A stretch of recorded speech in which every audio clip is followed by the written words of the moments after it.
Take two. Let's see if this works. I don't know. Hopefully it does. We're going to find out real quick. All right. Fuck it. Let's run with it. Hey, guys. My name's Steve Boykin, and this is Slow News Day Live. I want to thank you for being with me today. I talked about what's going on in Iran a little bit, and I went to a protest in San Jose over the weekend. I got to speak for a little bit. That was really fucking cool. When I got home and I started, hanging out on the interwebs, kind of looking around for different things that I could absorb and help me learn a little bit better about what was going on, I came across an article by Craig Murray, which I am trying to pull up right now. Man, I have spent too much time on Twitter today.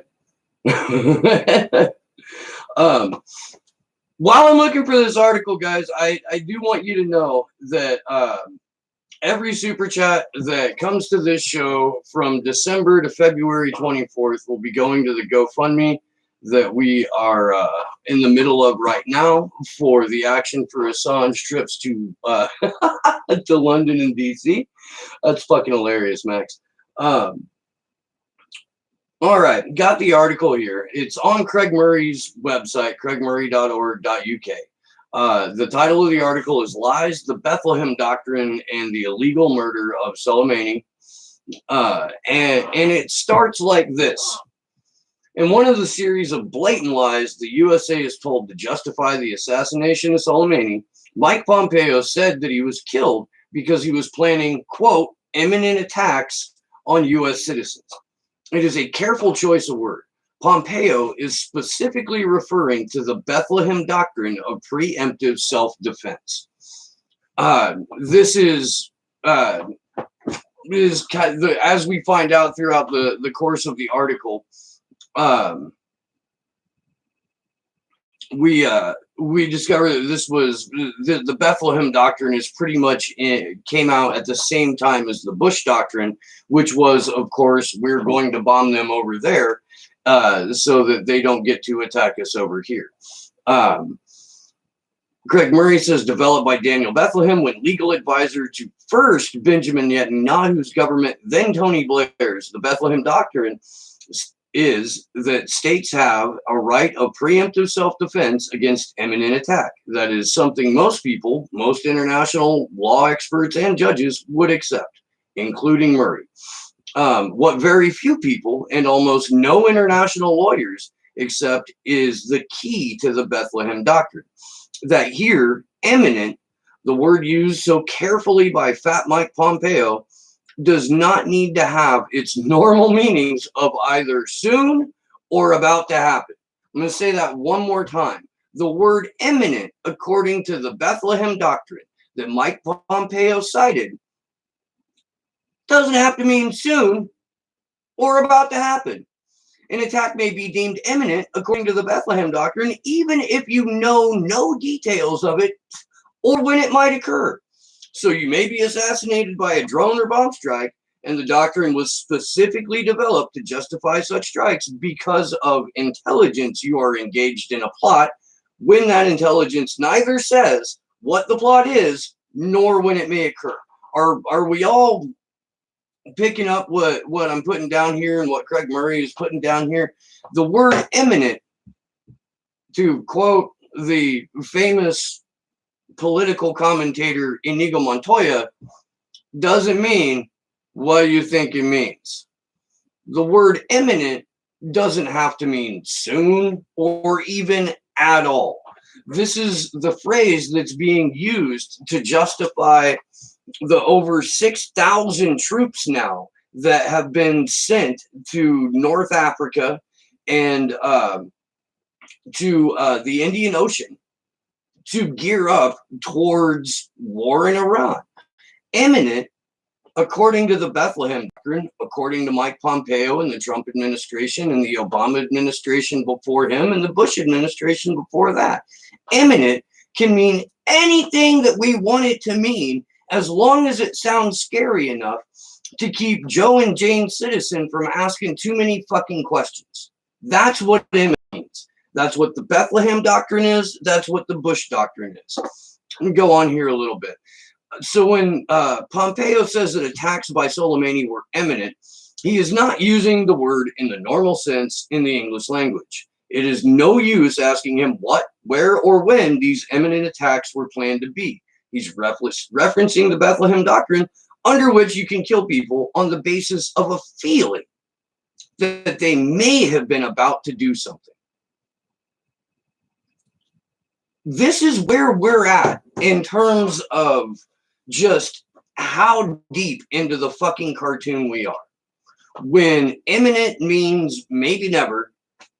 This is fucking 1984. Gordon Dimmick says it all the time. War is peace, freedom is slavery. We've always been at war with East Asia. If you're of the generation that has been born in the last 20 years, we have always been at war in East Asia.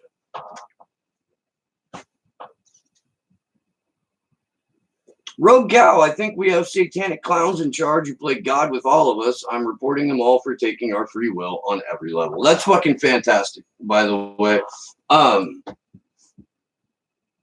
I highly encourage you guys to go and read that article by Craig Murray. I do. I don't want to sit here and like read line for line from it, but it's hard not to because he's a fantastic writer. So I'm going to skip down quite a bit and kind of cut to the heart of the argument that Murray's getting at.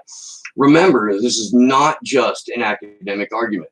The Bethlehem Doctrine is the formal policy position on assassination of Israel, the U.S., and the UK governments.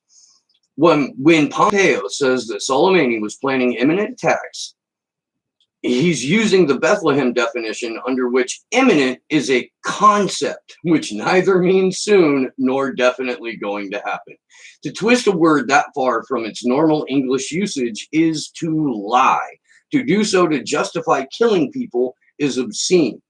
That is why, Craig Murray says, if I finish up in the bottommost pit of hell, the worst thing about the experience will be the company of Daniel Bethlehem. Former Iraqis, Max Mercer, former Iraqi PM Abdul Mahdi is claiming Trump directly threatened to have him and his defense minister assassinated by Marine snipers. Yeah, and I did see something earlier up thread about Soleimani being lured to Iraq under the promise or under the guise of mediation. Whoever commented it said they saw it on Tom Hartman's Padawan's channel. That is that's a report that I've seen in a number of different places. As far as we can tell, to the best information that we currently have, it certainly does look like the United States, months in advance, because Saudi Arabia, a number of different times had asked Iraq to host as a mediator for Iran so that they could come and they could talk to this general.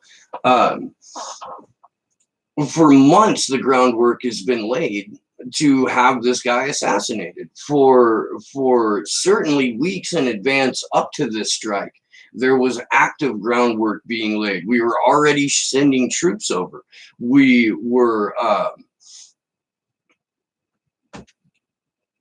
well, I mean, fuck, dude, the entire attack on the U.S. Embassy looks 100% like it was U.S. provoked to get Iraqi citizens to get out in the streets so that the U.S. could then justify their presence to crack some fucking skulls.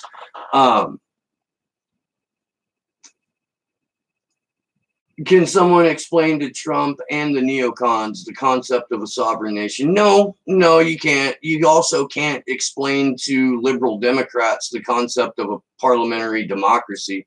The whole fucking MSM world went crazy the other day when AOC said that anywhere else in the world, Joe Biden and her wouldn't be in the same party, which of course is absolutely true. If we were over in England, if we were in the UK, Joe Biden at best would be a Lib Dem, and AOC at best would be the faction of labor that stood idly by while Jeremy Corbyn was smeared as an anti-Semite and did absolutely nothing to advance him into the prime minister's seat. That's where AOC would be. AOC of G&D fracking nuke fame. Yeah, that's the one. That's the one. Look, green capitalism isn't going to save us any more than globalist Zionist capitalism or white nationalist capitalism or any other kind of capitalism on the planet. It looks like my family just got home, so it's going to get loud as fuck in here, so I'm going to go ahead and sign off. I'm very interested in checking out George Galloway's stream on Friday. If I can make it, I will be, hopefully be at work though. If you have a way to put pressure on George Galloway, please do so. We're trying to get him on the Free Assange Vigil. The GoFundMe for the Free Assange Vigil, we're about 40% of the way there. If you can, please go to my Twitter and check my pinned tweet for the link to the GoFundMe, or super chat the show sometime. There are two ways to support that. And I will see you all soon. This has been Slow News Day. Go read that article by Craig Murray, craigmurray.org.uk, on the Bethlehem Doctrine. Get learned up. Educate other people on the fact that the word imminent does not have anything to do with any sort of eminence. Good luck to us all.